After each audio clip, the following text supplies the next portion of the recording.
नमस्कार दोस्तों, आपका स्वागत है एजुकेशन टीवी के यूट्यूब चैनल पर। और आज हम एक नया वीडियो सीरीज शुरू करने जा रहे हैं जिसमें हम भारत के सभी राज्यों के बारे में जानकारी देने का प्रयास करेंगे। तो चलिए शुरू करते हैं। आज हम उत्तर प्रदेश के बारे में 20 टॉपिक्स पर डिस्कस करेंगे जो इस प्रकार है।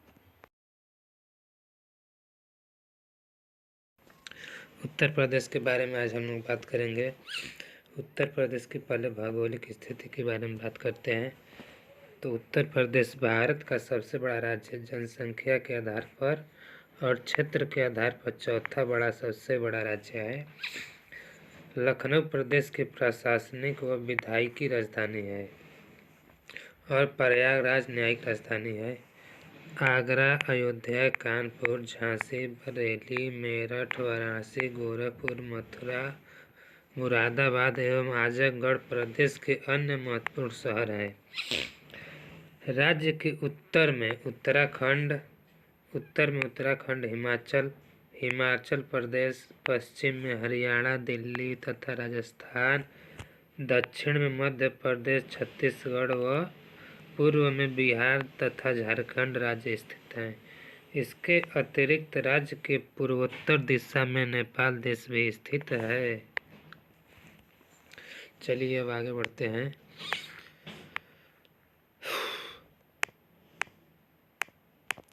नौ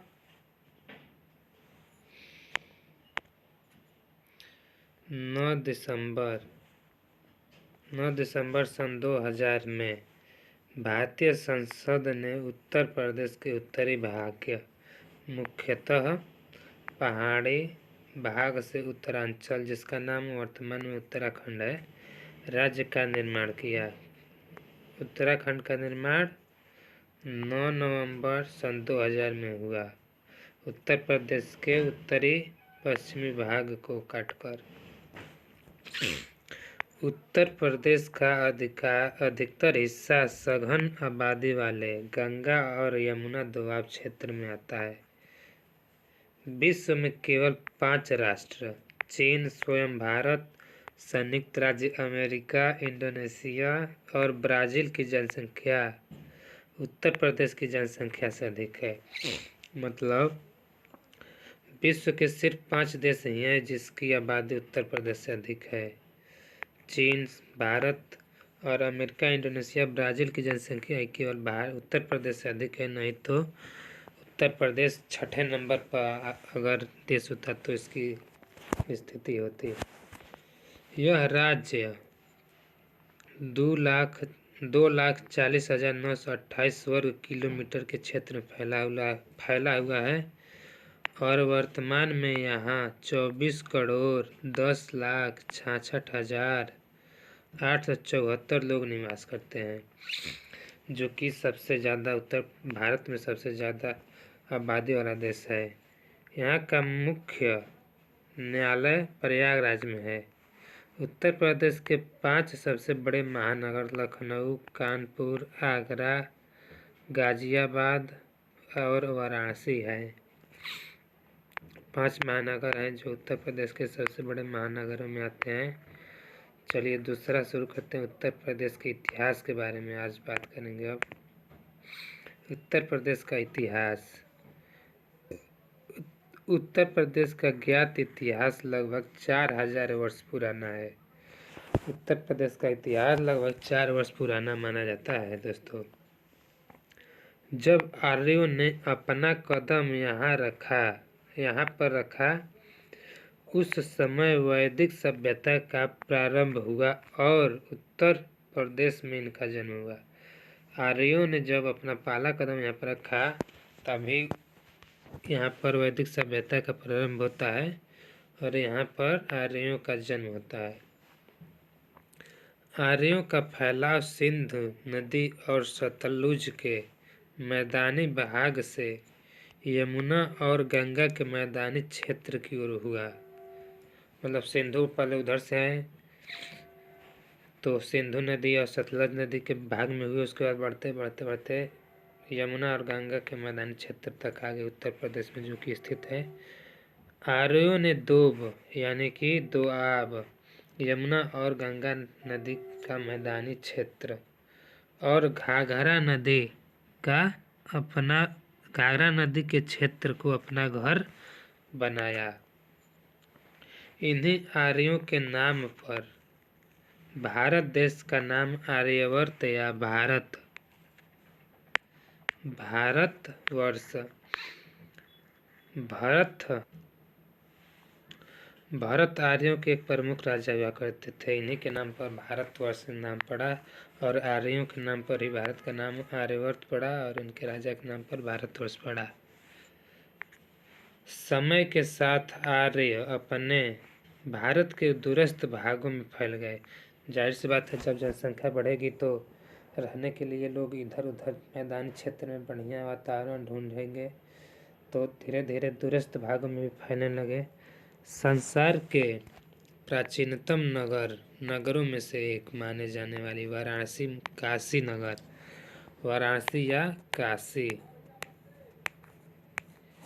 काशी नगर यहीं पर स्थित। उत्तर प्रदेश में विश्व की सबसे प्राचीन नगर माने जाने वाली वाराणसी नगर भी यहीं उत्तर प्रदेश में स्थित है।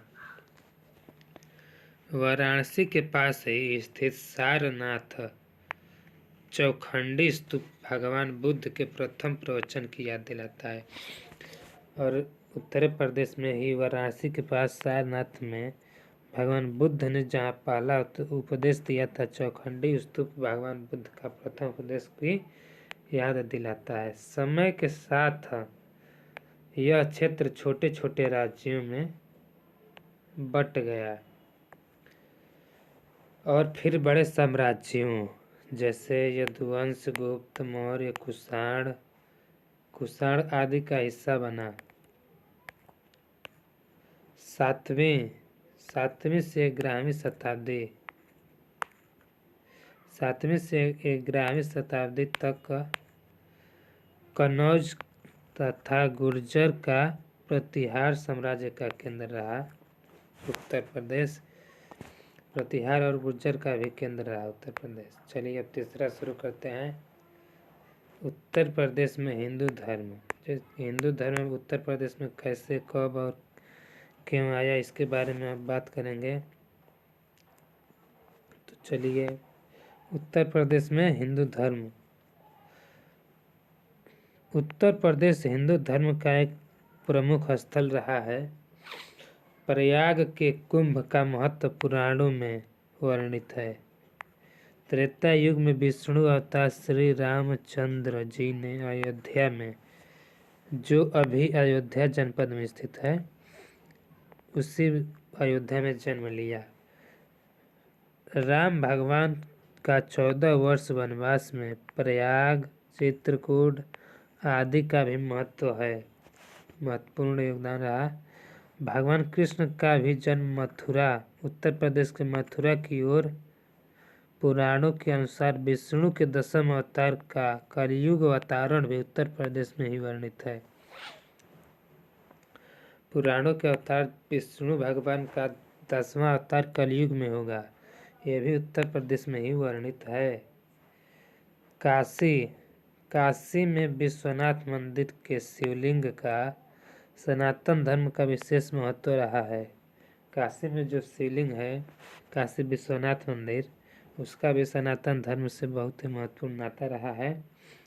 सनातन धर्म के प्रमुख ऋषि रामायण रचयिता महर्षि वाल्मीकि, रामचरितमानस रचयिता गोस्वामी तुलसीदास जी, महर्षि भारद्वाज आदि का जन्म भी उत्तर प्रदेश में ही रहा है। उत्तर प्रदेश की कई देवियों के प्रसिद्ध मंदिर जैसे मिर्जापुर का विंध्याचल मंदिर, सहारनपुर का संकेशी मंदिर आदि उत्तर प्रदेश में भी स्थित है। और 7वीं शताब्दी की बात करें तो 7वीं शताब्दी ईसा पूर्व के अंत से भारत और उत्तर प्रदेश का व्यवस्थित इतिहास प्रारंभ होता है। 7वीं और शताब्दी के अंत से, जब उत्तरी भारत में 16 महाजनपद की श्रेष्ठता के दौर शामिल थे। इसमें 7 वर्तमान उत्तर प्रदेश की सीमा के अंतर्गत आते थे। 16 महाजनपद का प्रारंभ जब हुआ उसमें से 7 महाजनपद तो केवल अभी के वर्तमान उत्तर प्रदेश में ही स्थित हैं। बुद्ध ने अपना पहला उपदेश वाराणसी के निकट सारनाथ और एक ऐसे धर्म की नींव रखा जो न केवल भारत बल्कि चीन, जापान, कंबोडिया, इंडोनेशिया, मलेशिया और श्रीलंका जैसे सुदूर देशों तक भी फैला। कहा जाता है कि भगवान बुद्ध को कुशीनगर में परिनिर्वाण शरीर की मुक्ति हुई थी, मतलब इनकी मृत्यु कुशीनगर में हुआ था। 5वीं शताब्दी ईसा पूर्व से 6ठी शताब्दी ईसा पूर्व तक उत्तर प्रदेश अपनी वर्तमान सीमा से बाहर केंद्रीय शक्तियों के निर्माण में रहा। पहले मगध जो वर्तमान बिहार राज्य में स्थित है और बाद में उज्जैन जो वर्तमान मध्य प्रदेश में स्थित है, इस राज्य पर शासन कर चुके इस काल के महान शासकों में चक्रवर्ती सम्राट महापद्मनंद और उसके बाद उनका पुत्र चक्रवर्ती महाराज घनानंद जो नाई समाज के सम्राट थे। महाराज पद्मनंद और धनानंद के समय मगध विश्व का सबसे अमीर और सबसे बड़ी सेना वाला साम्राज्य हुआ करता था। चंद्रगुप्त मौर्य के शासन काल में लगभग 300 से 380 ईसा पूर्व के अशोक शासन काल चंद्रगुप्त शासन काल 300 से 330 ईस्वी व अशोक शासन काल 365 से 368 जो मौर्य सम्राट थे, और समुद्रगुप्त लगभग 330 से 380 भी, और चंद्रगुप्त द्वितीय जिसे विक्रमादित्य के नाम से जाना जाता है लगभग 380 से 415 ईस्वी तक। अन्य प्रसिद्ध शासक हर्षवर्धन काल 606 से 647 आदि महान शासकों ने उत्तर प्रदेश पर शासन किए, जिन्होंने कन्याकुब्ज जिसका आधुनिक नाम कन्नौज है स्थित अपनी राजधानी के समूचे उत्तर प्रदेश, बिहार, मध्य प्रदेश, पंजाब और राजस्थान के कुछ हिस्सों पर शासन किया। इस काल के दौरान बौद्ध संस्कृति का उत्कर्ष हुआ।